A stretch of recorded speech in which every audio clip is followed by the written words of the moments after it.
Hello and welcome to उन्नति IAS. शैक्षिक प्रशासन और प्रबंधन में हम अपने टॉपिक कार्मिक प्रशासन को देख रहे थे। पर्सनल एडमिनिस्ट्रेशन की बात कर रहे थे। इसमें हम पिछले 2 लेक्चर्स में कार्मिक प्रशासन क्या होता है, ये लोक प्रशासन से किस तरह संबंधित है, इस सब के बारे में चर्चा कर चुके थे तथा इसके जो पहला टॉपिक है भर्ती रिक्रूटमेंट, इसके बारे में हमने डिटेल से चर्चा कर ली थी। आज हम अपना दूसरा टॉपिक प्रशिक्षण यानी कि ट्रेनिंग के बारे में देखेंगे। इसके बाद हमारा कार्मिक प्रशासन के बाद वित्तीय प्रशासन और विश्वविद्यालय प्रणाली में सूचना और संचार प्रौद्योगिकी ये रह जाएंगे। ये भारत में उच्च शिक्षा प्रणाली और लोक प्रशासन की बुनियादी अवधारणाएं और सिद्धांत, ये दोनों टॉपिक हम ब्रॉडली कवर कर चुके हैं, जिसमें हमने इसको हायर एजुकेशन सिस्टम को 13 लेक्चर्स में कवर किया है और लोक प्रशासन की बुनियादी अवधारणाएं इसको 7 लेक्चर्स में कंप्लीट कर लिया है। ये जिसकी प्लेलिस्ट हमारे चैनल पर पड़ी हुई है, जिसने नहीं देखी हो वो जाकर उसको फॉलो कर सकते हैं। कार्मिक प्रशासन का ये कंप्लीट टॉपिक हम 6 लेक्चर्स में कवर कर लेंगे। उसके बाद हमारा वित्तीय प्रशासन और विश्वविद्यालय प्रणाली में सूचना और संचार प्रौद्योगिकी, ये 2 रह जाएंगे जिन्हें हम 10 जनवरी तक कवर कर लेंगे, कंप्लीट कर देंगे। उसके बाद आप रिवीजन आराम से करते सकते हैं। मैं इन सारे टॉपिक्स की एक मर्ज लेक्चर भी वीडियो लेक्चर भी अपने चैनल पर डाल दूंगा, ताकि आप आसानी से एक ही बार में सारे लेक्चर्स को एक ही वीडियो में रिवाइज कर लें। और हमारे इसके बाद इस कार्मिक प्रशासन में 3 टॉपिक बचे रह जाएंगे, जो हम अगले 3 लेक्चर्स में कवर कर लेंगे। तो शुरू करते हैं आज का टॉपिक प्रशिक्षण। प्रशिक्षण एस गोयल के अनुसार प्रशिक्षण एक कार्य प्रक्रिया है। सेकंड, जिसके द्वारा कार्मिकों की क्षमताओं को बढ़ाया जा सकता है। एस गोयल ने प्रशिक्षण को इन 4 कैटेगरीज में डिवाइड किया है, जो इन्होंने पॉइंट के अकॉर्डिंग लिख रखे हैं। एक प्रक्रिया है जिसके द्वारा कार्मिकों की क्षमताओं को बढ़ाया जा सकता है, जिससे कि अपने सांगठनिक कार्यों का निष्पादन करने के लिए अपेक्षित ज्ञान, कुशलताओं तथा रुझानों के अर्थों में सांगठनिक आवश्यकताओं को पूरा किया जा सके। और चौथा, सभी आवश्यकताओं को अपेक्षाकृत थोड़े समय में ही पूरा किया जा सके। अब विलियम जी टॉर्पे की परिभाषा के अनुसार प्रशिक्षण कर्मचारियों के मौजूदा सरकारी पदों के लिए और भविष्य के सरकारी पदों के लिए उनको तैयार करने की, उनकी कुशलताओं, आदतों, ज्ञान, प्रवृत्तियों का विकास करने की एक प्रक्रिया है, जिसका उद्देश्य उनकी प्रभावशीलता में वृद्धि करना है। अवस्थी और माहेश्वरी के अनुसार प्रशिक्षण लोक सेवकों की कार्य क्षमता बढ़ाने के लिए एक सुस्पष्ट प्रयास है, और यह व्यावसायिक ज्ञान, व्यापक दृष्टि तथा व्यवहार के सही ढंग को प्रदान करके किया जाता है। यह लगातार महसूस की जाने वाली आवश्यकताओं के सम्मुख एक सतत या वांछित प्रयास है। भूमिका और उद्देश्य देख लेते हैं। Roles and objectives. लोक सेवकों के लिए प्रशिक्षण की भूमिका का विश्लेषण सर्वप्रथम ब्रिटेन में एशिटन कमेटी रिपोर्ट 1944 में किया गया था। प्रशिक्षण के उद्देश्यों के बारे में इस रिपोर्ट में कहा गया था कि बड़े स्तर के किसी भी संगठन में कुशलता 2 तत्वों पर निर्भर करती है। उसको सौंपे गए कार्य विशेष को करने के लिए व्यक्ति की तकनीकी कुशलता, और एक संगठित संस्था के तौर पर संगठन की कम सुनिश्चित कुशलता, जो संस्था को संगठित करने वाले व्यक्तियों की सामूहिक भावना और दृष्टिकोण से पैदा होती है। प्रशिक्षण को इन दोनों तत्वों का ध्यान रखना चाहिए। एशिटन कमेटी रिपोर्ट के अनुसार प्रशिक्षण के निम्न उद्देश्य हैं। पहला, ऐसे लोक सेवक पैदा करना जो अपने काम को नियम और स्पष्टता से कर सकें, तो काम को नियम और स्पष्टता से सुचारू रूप से कर सकें। लोक सेवक को उन कार्यों के अनुकूल बनाना जो उसे एक परिवर्तनशील जगत में करने को दिए गए हैं। लोक सेवक को नए समय की नए आवश्यकताओं के प्रति अपने दृष्टिकोण और तरीकों को लगातार और निडरता से समायोजन करना चाहिए, यानी कि उसे किसी भी तरह के राजनीतिक दबाव में आए बगैर काम करते रहना चाहिए। लोक सेवकों को समाज के प्रति जागरूक बनाना। प्रशिक्षण तंत्र द्वारा लोक सेवकों के यांत्रिक बनने के खतरे के विरुद्ध प्रतिरोध विकसित करने की जरूरत है। जहां हमारा लक्ष्य कुशलता के उच्चतम स्तर को प्राप्त करना होना चाहिए, वहीं हमारा उद्देश्य रोबोट जैसी यांत्रिक लोक सेवा नहीं है। यानी कि यहाँ पर विचारक ये कहना चाहते हैं कि लोक सेवक इस तरह के नहीं हो जो बिल्कुल टिल्टेड हो किसी भी पॉलिटिशियंस की तरफ, किसी भी सत्ताधारी पार्टी की तरफ या उसके नेता की तरफ। वो रोबोट की तरह काम ना करें। अपनी जनहित को ध्यान में रखते हुए उनके निर्णय होने चाहिए, ताकि वो किसी भी तरह से जनता को प्रतिकूल रूप से प्रभावित ना करें। चौथा पॉइंट है लोक सेवकों में उच्चतर कार्य की ओर अधिक उत्तरदायित्व पूर्ण क्षमता पैदा करना। 5वां, लोक सेवकों का मनोबल बढ़ाना, सेवा में नए सदस्यों की कमियां दूर करना, लोक सेवकों की दृष्टि और दृष्टिकोण को व्यापक बनाना, लोक सेवकों में ईमानदारी को बढ़ावा देना, ये एथिक्स के पॉइंट ऑफ व्यू से भी देखा जाता है। कर्मचारियों में समूह की भावना प्रोत्साहित करना, इस मनोवृत्ति का पोषण करना कि लोक सेवक मालिक नहीं बल्कि जन सेवक हैं, यानी कि वो जनता के सेवक हैं, वो मालिक नहीं हैं। प्रशिक्षण के प्रकार, टाइप्स ऑफ ट्रेनिंग, मूलतः प्रशिक्षण के 2 प्रकार होते हैं, एक अनौपचारिक प्रशिक्षण और दूसरा औपचारिक प्रशिक्षण, इनफॉर्मल और फॉर्मल। अनौपचारिक प्रशिक्षण, इसका अर्थ है वरिष्ठ अधिकारियों के मार्गदर्शन के अधीन वास्तविक काम करते हुए काम सीखना। अतः यह प्रशिक्षण अनुभव से या अनुभव के द्वारा होता है। प्रशिक्षु को यानी कि ट्रेनी को प्रशासनिक कुशलता की प्राप्ति, वास्तविक परीक्षण और चूक पद्धति काम करते हुए, यहाँ कुछ टाइप हो गया है, काम करते हुए अर्थात व्यवहार के दौरान होती है। इसको काम पर प्रशिक्षण भी कहते हैं। लोक प्रशासन में यह प्रशिक्षण की परंपरागत पद्धति है। औपचारिक प्रशिक्षण, यह प्रशिक्षण विशेषज्ञ मार्गदर्शन तथा निरीक्षण के अंतर्गत व्यवस्थित ढंग से पूर्व नियोजित और सुस्पष्ट पाठ्यक्रमों के द्वारा दिया जाता है। यह निम्न प्रकार का होता है। पहला, प्रवेश पूर्व प्रशिक्षण। यह प्रशिक्षण उन प्रत्याशियों को दिया जाता है जो सार्वजनिक सेवा में निकट भविष्य में प्रवेश करना चाहते हैं। दूसरे शब्दों में, ये विभिन्न संस्थानों और कॉलेजों में दिया जाने वाला व्यावसायिक शिक्षण है। यह शिक्षण अप्रेंटिसशिप और इंटर्नशिप के रूप में संयुक्त राज्य अमेरिका में लोकप्रिय है। यूएसए में इसे क्या कहा जाता है? अप्रेंटिसशिप या फिर इंटर्नशिप। जो इंटर्नशिप अक्सर टेक्निकल एजुकेशंस के बाद बच्चे करते हैं किसी अलग अलग कंपनीज में जाके। भारत में यह केवल राजस्थान में 1960 से प्रचलित है। इस राज्य में सचिवालय और व्यापार प्रशिक्षण में जूनियर डिप्लोमा कोर्स करने वालों को सीधे प्रवर श्रेणी लिपिक अपर डिवीजन क्लर्क के रूप में भर्ती कर लिया जाता है। दूसरा है अभिमुखन प्रशिक्षण। इसमें नए सदस्यों को संगठन से परिचित कराया जाता है। इससे उसे संगठन में अपना स्थान बनाने, नए काम के वातावरण का आदी बनने और अपने काम की मूल अवधारणाओं को जानने में मदद मिलती है।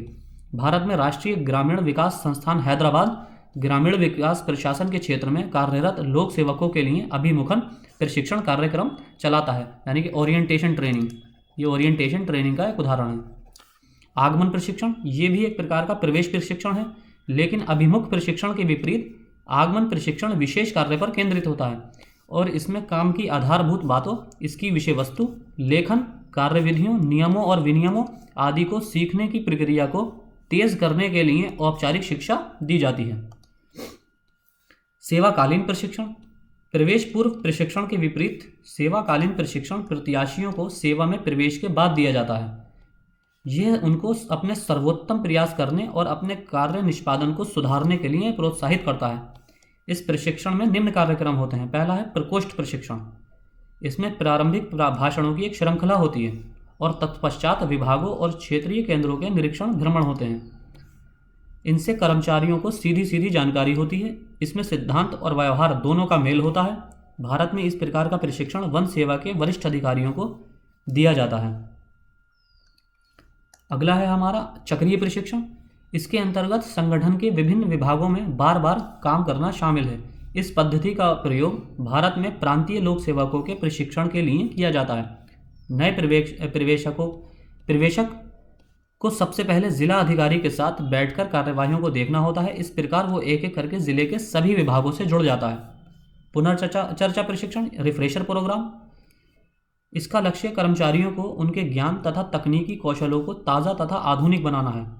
समय समय पर आयोजित किए जाने वाले पुनर्चर्चा पाठ्यक्रमों के द्वारा कर्मचारियों को उनके कार्यक्षेत्र संबंधी नई घटनाओं तथा नवीनतम तकनीकों की जानकारी दी जाती है।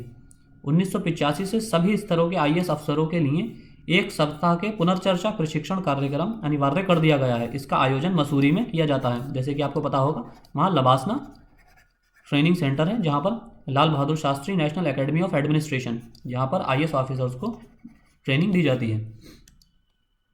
पुनः प्रशिक्षण, इसके अंतर्गत विशेषज्ञता के नए क्षेत्र में मार्गदर्शन या विशेषज्ञता के पुराने क्षेत्र में सघन प्रशिक्षण देना शामिल है। इसका लक्ष्य कर्मचारियों की सामान्य क्षमता को व्यापक बनाना है। यह आमतौर पर किसी कर्मचारी को नए कार्यभार सौंपे जाने या उसके कार्यभार को अत्यंत बढ़ाए जाने की स्थिति में दिया जाता है। अब 5th हमारा प्रवेश पश्चात प्रशिक्षण। सेवा दौरान प्रशिक्षण के विपरीत इसका सीधा संबंध कार्य से नहीं है। इसका लक्ष्य कर्मचारी की सामान्य क्षमता का विस्तार करना है। अल्पकालीन और दीर्घकालीन प्रशिक्षण पाठ्यक्रम यदि कुछ सप्ताहों या 1-2 माह का होता है तो उसे अल्पकालिक प्रशिक्षण कहते हैं। यदि प्रशिक्षण 6 महीने से 1 या 2-3 वर्ष का होता है तो उसे दीर्घकालिक प्रशिक्षण कहते हैं। यानी कि 6 महीने से कम का होता है तो अल्पकालीन प्रशिक्षण, और 6 माह से अधिक का होता है तो उसे दीर्घकालीन प्रशिक्षण कहा जाता है। भारत में दीर्घकालिक प्रशिक्षण का उदाहरण भारतीय विदेश सेवा का प्रशिक्षण है, जिसकी अवधि 3 वर्ष की होती है। विदेश सेवा की IFS ऑफिसर्स की जो प्रशिक्षण अवधि है वो 3 वर्ष है। विभागीय और केंद्रीय प्रशिक्षण जब विभाग द्वारा आयोजित किया जाता है तो उसे विभागीय प्रशिक्षण कहते हैं। ये विभाग के वरिष्ठ एवं अनुभवी सदस्य होते हैं। इस प्रकार के प्रशिक्षण का उदाहरण सरदार वल्लभ भाई पटेल राष्ट्रीय पुलिस अकादमी हैदराबाद द्वारा किया जाने वाला प्रशिक्षण है। विभिन्न विभागों के कर्मचारियों के लिए प्रशिक्षण का आयोजन जब केंद्रीय प्रशिक्षण संस्थान द्वारा होता है तो उसे केंद्रीय या केंद्रीकृत प्रशिक्षण कहते हैं। अगला है हमारा कौशल और पृष्ठभूमि प्रशिक्षण। जब प्रशिक्षण का उद्देश्य कर्मचारियों को विशेष तकनीक, कार्यविधि, नियम, विनियम पद्धति इत्यादि की जानकारी देना होता है तो इसे कौशल प्रशिक्षण कहते हैं, जैसे भारतीय लेखा परीक्षण। और पृष्ठभूमि प्रशिक्षण का उद्देश्य कर्मचारी के कार्य के राजनीतिक, सामाजिक, आर्थिक और प्रशासनिक पक्षों को समझने में उसकी मदद करके उसकी सोच को व्यापक बनाना है। इस प्रकार का प्रशिक्षण IAS अधिकारियों को दिया जाता है। अब प्रशिक्षण की तकनीकें या पद्धतियां देख लेते हैं। Techniques of training. पहली है व्याख्यान पद्धति। प्रशिक्षण का ये सबसे पुराना तरीका है। इसमें वरिष्ठ विद्वानों तथा अनुभवी अधिकारियों द्वारा व्याख्यान दिए जाते हैं, लेक्चर्स दिए जाते हैं।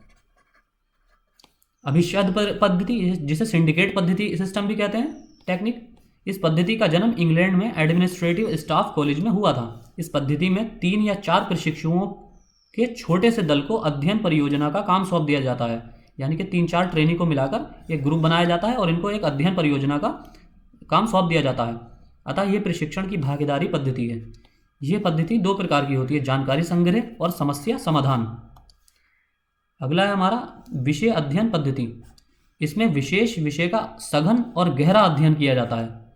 इसके लिए वास्तविक मामलों का वर्णन उन लोगों के द्वारा किया जाता है जिनको अध्ययनाधीन मामलों का निजी अनुभव होता है। इसके बाद सामान्य सदस्य के निर्देशन और देखरेख में सामूहिक परिचर्चा की जाती है। चौथी है विस्तार या इंसिडेंस टेक्निक, विस्तार पद्धति। इस पद्धति के अंतर्गत प्रशिक्षुओं को सबसे पहले प्रशासनिक समस्याओं से संबंधित तथ्य उपलब्ध कराए जाते हैं, फिर उनसे इनका हल खोजने को कहा जाता है। उनके दिए गए निर्णयों को विचार विमर्श के लिए रखा जाता है। यानी कि प्रशिक्षुओं के दिए गए निर्णयों को विचार विमर्श के लिए रखा जाता है और प्रशिक्षुओं से उनके निर्णयों को सही ठहराने के लिए कहा जाता है। इसमें समस्या समाधान के उपाय का उपयोग किया जाता है। अगला है हमारा भूमिका अभिनय। इसमें वास्तविक परिस्थितियों को पैदा किया जाता है जिसमें प्रशिक्षु अपने काम से संबंधित अपनी भूमिका अदा करते हैं। ये प्रशिक्षण प्रदर्शन के द्वारा किया जाता है, परफॉर्मेंस बेस्ड होता है। ये परफॉर्मेंस बेस्ड प्रशिक्षण, इस तरह का प्रशिक्षण UPSC द्वारा EPFO के कैंडिडेट्स को दिया जाता है। EPFO के जब आप EPFO में जब सिलेक्शन होएगा EO के लिए, पोस्ट के लिए जो वैकेंसी अभी हाल ही में निकली थी, उसमें इस तरह का प्रशिक्षण दिया जाता है जिसमें आपको एक परफॉर्मेंस करनी होगी, एक स्क्रिप्ट बेस्ड। प्रबंधन खेल। इसमें प्रशिक्षुओं के निर्णय निर्माण शैली और इसमें सम्मिलित व्यवहार की जांच करने और परिचर्चाओं और निरीक्षण के माध्यम से उनकी कमियां समाप्त करने में मदद मिलती है। अगला है हमारा संवेदनशीलता प्रशिक्षण। ये सबसे जटिल और नवीनतम पद्धति है। प्रशासनिक सिद्धांत के साहित्य में कर्मचारियों की व्यक्तिगत प्रभावशीलता में सुधार करने के लिए इस पद्धति का सुझाव क्रिस ऑर्गरिस ने दिया था। इसको T ग्रुप ट्रेनिंग भी कहते हैं। बहुत इंपॉर्टेंट पॉइंट है ये। इसे संवेदनशीलता प्रशिक्षण को T ग्रुप ट्रेनिंग भी कहा जाता है। इसका लक्ष्य है व्यवहार की अपेक्षित ढंगों के प्रति प्रशिक्षुओं की मनोवृत्तियों का अनुकूलन। अगला है हमारा भारत में महत्वपूर्ण प्रशिक्षण एजेंसियां, important training agencies in India. राष्ट्रीय प्रशासन अकादमी सबसे पहले, नेशनल एकेडमी ऑफ एडमिनिस्ट्रेशन, ये हमारे देश का सर्व प्रमुख प्रशिक्षण संस्थान है। इसकी स्थापना उत्तरांचल के प्रसिद्ध पर्वतीय स्थल मसूरी में 1959 में की गई थी। 1972 से इसका नाम बदलकर लाल बहादुर शास्त्री राष्ट्रीय प्रशासन अकादमी रख दिया गया। आप में से बहुत से बच्चे जो सिविल सर्विसेज की तैयारी कर रहे होंगे या नहीं भी कर रहे होंगे उन्हें बहुत अच्छी तरह पता होगा लाल बहादुर शास्त्री राष्ट्रीय प्रशासन अकादमी के बारे में। वर्तमान में ये कार्मिक मंत्रालय के अंतर्गत है और निम्नलिखित पाठ्यक्रम उपलब्ध कराता है। पहला है अखिल भारतीय, ये आपको इनकी ईयर, जिस ईयर में इस्टेब्लिश हुए हैं, इस्टेब्लिशमेंट ईयर इनका याद रखना है, और किस ईयर में इनका अगर नाम चेंज किया गया है तो नाम चेंज का ईयर भी याद रखना है, साथ ही किस मंत्रालय के अंतर्गत ये आते हैं वो भी याद रखना है, बहुत इंपॉर्टेंट है एग्जाम पर्सपेक्टिव से।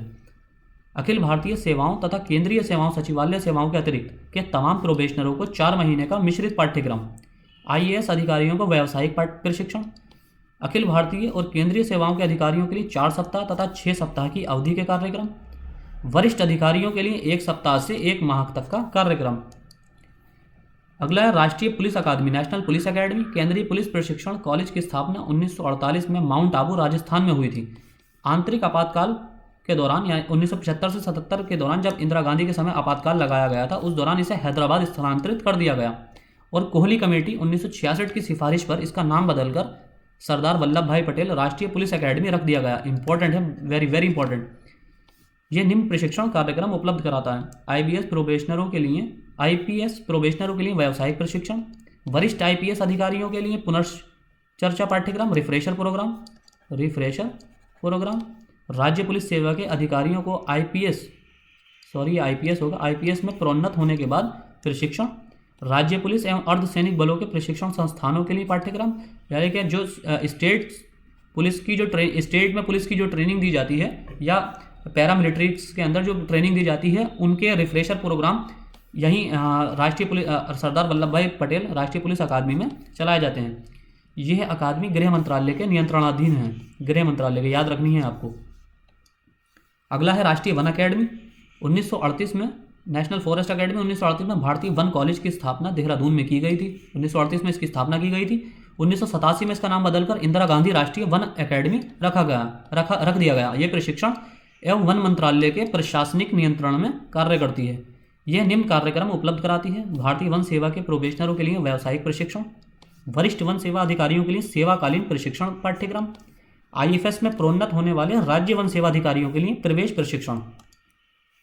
अब विदेश सेवा संस्थान, फॉरेन सर्विस इंस्टीट्यूशन। 1986 में भारतीय अंतर्राष्ट्रीय अध्ययन स्कूल नई दिल्ली के स्थान पर विदेश सेवा संस्थान की स्थापना हुई।